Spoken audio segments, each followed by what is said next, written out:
आप जानते हैं पाकिस्तान की आज ऐसी हालत इसलिए क्योंकि ना पाकिस्तान को बनाने वालों ने और चलाने वालों ने अपना सारा ध्यान सिर्फ भारत से दुश्मनी की तरफ लगा कर रखा।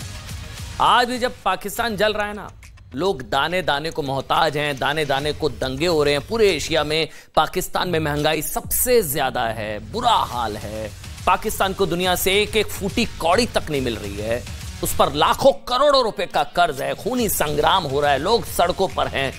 तब भी सोचिए, तब भी पाकिस्तान की सरकार और सेना सिर्फ भारत से दुश्मनी निभाने में लगी है अभी भी।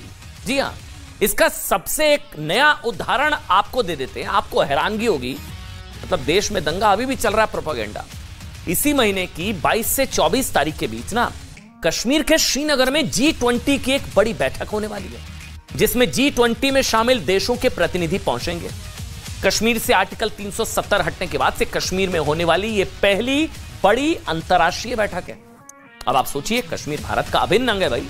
भारत अपने एक राज्य में बैठक कर रहा है, इससे पाकिस्तान का कोई लेना देना नहीं है। लेकिन पाकिस्तान ने श्रीनगर में होने वाली G20 की इस बैठक के लिए अपना प्रोपेगेंडा तैयार कर लिया है। अभी भी देश में दंगा फिर भी जारी है, प्रोपेगेंडा ये सुधरने वाला नहीं है, इनकी पूंछ कभी नहीं सीधी हो सकती।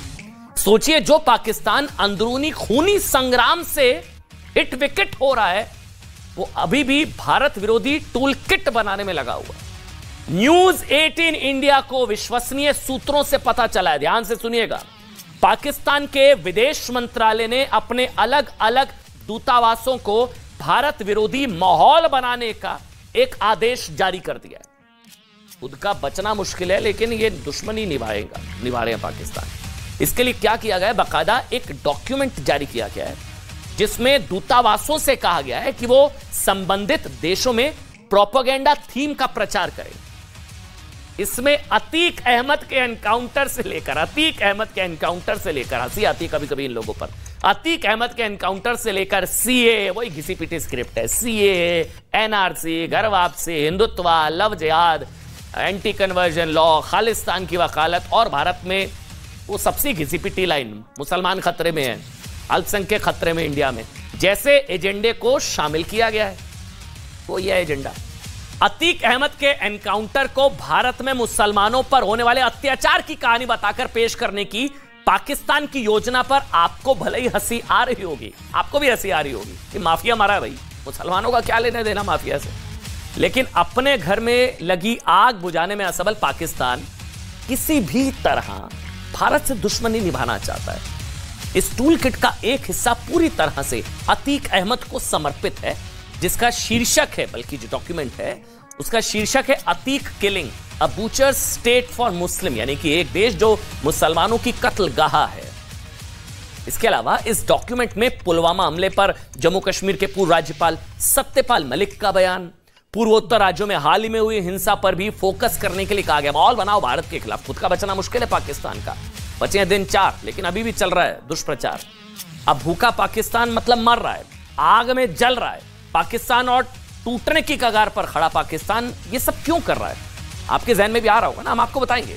लेकिन कश्मीर में ना G20 की बैठक का विरोध करने वाली इस टूल किट की भाषा सुनकर आपको अपने यहां के कुछ लोगों के चेहरे याद आ रहे होंगे ना। ये चेहरे पाकिस्तान में नहीं है, भारत में ही है, जो लोग अतीक अहमद की हत्या को मुसलमानों पर अत्याचार बताते हैं, जिन लोगों ने सीए, एनआरसी पर झूठ बोलकर देश के मुसलमानों को भड़काया, देना ही नहीं था सीए का भारत के मुसलमानों से, पुलवामा पर सवाल उठाए तो एयर स्ट्राइक के सबूत मांगे, जो कहते हैं कि हिंदुत्व के जरिए नफरत फैलाई जा रही है। स्क्रिप्ट यहां भी सेम है, यहां वाले जो है ना, हमारे यहां पर भी कुछ है, जयचंद बिपिन रावत ने कहा था ना 2.5 मोर्चे वाली बात, यहां पर भी कुछ लोग हैं। सेम स्क्रिप्ट इनकी भी और पाकिस्तानी टूल किट की भी है। लव जिहाद के नाम पर मासूम मुसलमान युवाओं को सताया जा रहा है, इस विषय पर फिल्में बनाकर मुसलमानों को बदनाम किया जा रहा है, मुसलमानों की जबरदस्ती घर वापसी कराई जा रही है, वगैरह वगैरह। वो सब आपके कान पक गए होंगे सुन सुनकर ये झूठ और प्रोपेगेंडा। पाकिस्तान की तरफ से जारी की गई भारत विरोधी टूल किट और देश में बैठकर देश का विरोध करने वालों की भाषा में जो समानता है ना, वो ये साफ करती है कि हमारे देश में कुछ ऐसे लोग हैं जो भारत विरोध के नाम पर सीधे पाकिस्तान से स्क्रिप्ट मंगाकर उसे पढ़ने लगते हैं। पता पाकिस्तान की भाषा पाकिस्तान की भाषा का इस्तेमाल करके विदेशी अखबारों में भारत में मुसलमानों की स्थिति पर लंबे चौड़े आर्टिकल लिखते हैं। लिख पा रहे हैं ना भारत में बैठकर भी, फिर भी कहते हैं खतरा है। पाकिस्तान में बैठकर लिखकर दिखाओ पाकिस्तान के खिलाफ, पता लगेगा वहां की सेना क्या करती है। अपने देश में बैठकर अपने देश को गाली दे सकते हैं, कर पा रहे हो ना, क्योंकि लोकतंत्र है, आजादी है, फिर भी अपने देश को गाली देते हो। इसमें वो कहते हैं कि भारत में मुसलमानों पर अत्याचार हो रहा होता तो लिख पाते, सब भारत के खिलाफ तानाशाही होती तो लिख पाते। मुसलमानों पर अत्याचार हो रहा है, दुनिया दूसरी तरफ देख रही है, हमारे यहां के लोग लिखते हैं सब। पाकिस्तान और इन लोगों की भाषा में इतनी सिमिलैरिटीज हैं कि कश्मीर में G20 की बैठक से पहले भारत विरोधी जो माहौल पाकिस्तान बनाने की कोशिश कर रहा है ना, उन्हीं शब्दों में ठीक वही कोशिश हमारे यहां के भी कुछ लोग कर रहे हैं। ये विदेशी अखबारों में अपने आर्टिकल में लिखते हैं कि G20 में आ रहे देशों को भारत में मुसलमानों की स्थिति पर आंखें बंद नहीं करनी। इन्होंने भारत की सुपारी ले रखी है भारत में बैठकर। ये लोग लिखते हैं कि भारत में हिंदुओं को मुसलमानों के खिलाफ भड़काया जा रहा है, मुसलमानों पर अत्याचार हो रहे हैं वगैरह वगैरह, वही सब। लेकिन भारत में बैठकर लिखते हैं सब। लेकिन पाकिस्तान की स्क्रिप्ट पढ़ने वाले ऐसे लोगों को आज हम एक सुझाव देना चाहते हैं। बहुत बुरा लगेगा लेकिन एक सुझाव देना चाहते हैं। हम इन लोगों को यह नहीं कह रहे हैं कि पाकिस्तान चले जाओ, आपकी ट्रेन छूट गई 47 वाली, ऐसा कुछ, हम ऐसा कुछ नहीं करें। बस एक काम करिए ना, वीजा लेकर कुछ दिन वहां गुजार आए, वापस आने पर ये इस देश की धरती को खुद चूमने लगेंगे, खुद चूमने लगेंगे इस देश की मिट्टी को। जब पाकिस्तान में 1 किलो आटे के लिए गोलियों का सामना करना पड़ेगा ना, 2 जून की रोटी के लिए पुलिस की लाठियां पड़ेंगी ना, $1 के बदले में 300 पाकिस्तानी रुपए चुकाने पड़ेंगे ना, इंटरनेशनल टूर कैसे होंगे फिर इन लोगों के? बड़े बिल्कुल मिलते हैं फ्री के। डीजल और पेट्रोल के लिए लाइनों में लगना पड़ेगा ना, सेना की गोलियां पड़ेंगी, घर चलाने के लिए सेना के अधिकारियों के घर से मुर्गे और फ्रिज में रखा खाना चुराना पड़ेगा ना। तो ऐसे लोगों को तब शायद अक्ल आएगी कि मुसलमान भारत में खतरे में नहीं, खतरे में है या पाकिस्तान जैसे इस्लामिक देश में जहां की 97% आबादी खतरे में है। ऐसे लोगों को ना एक आंकड़ा और आज दिखाते हैं। दुनिया में, सुनिएगा जो आंकड़ा बता रहा हूं, दुनिया में इस समय जितने भी गृह युद्ध या जंग हो रही है ना पूरी दुनिया में, उनमें से 60% के केंद्र में मुस्लिम देश हैं। इनको भारत में मुसलमान खतरे में नजर आता है। जन्नत है मुसलमानों के लिए हिंदुस्तान, जन्नत है। पूरी दुनिया में भारत से खूबसूरत मुल्क कोई नहीं है मुसलमानों के लिए। एक और आपको बताते हैं, PRIO प्रियो कॉन्फ्लिक्ट ट्रेंड्स की एक रिपोर्ट बताती है 1946 से 2013 के बीच दुनिया के 50 मुस्लिम देशों में से 36 ने, 50 में से 36 ने गृह युद्ध और जंग को झेला। यानी कि 50 मुस्लिम देशों में से 72% किसी ना किसी गृह युद्ध या दूसरे देशों के साथ जंग में उलझे रहे। आज भी लगभग वैसी स्थिति है। देखो भारत में प्रॉब्लम है, बल्कि आए दिन किसी ना किसी नए इस्लामिक देश का नाम गृह युद्ध झेल रहे देशों की एक लिस्ट में जुड़ जाता है। सबसे ताजा नाम तो पाकिस्तान का ही है। पाकिस्तान की हालत तो यह हो चुकी है कि उसकी 40% आबादी या तो गरीबी रेखा से नीचे जा चुकी है या नीचे जाने वाली है। और ये लोग पाकिस्तान की भाषा बोलते हैं इंडिया में बैठकर। पाकिस्तान के हालात श्रीलंका से भी बदतर हैं। हालात ये हैं कि पाकिस्तान के गरीब मुसलमानों को उन जानवरों का मांस खाना पड़ रहा है जिनका मांस खाना कुरान के मुताबिक पाप माना जाता है, वर्जित है।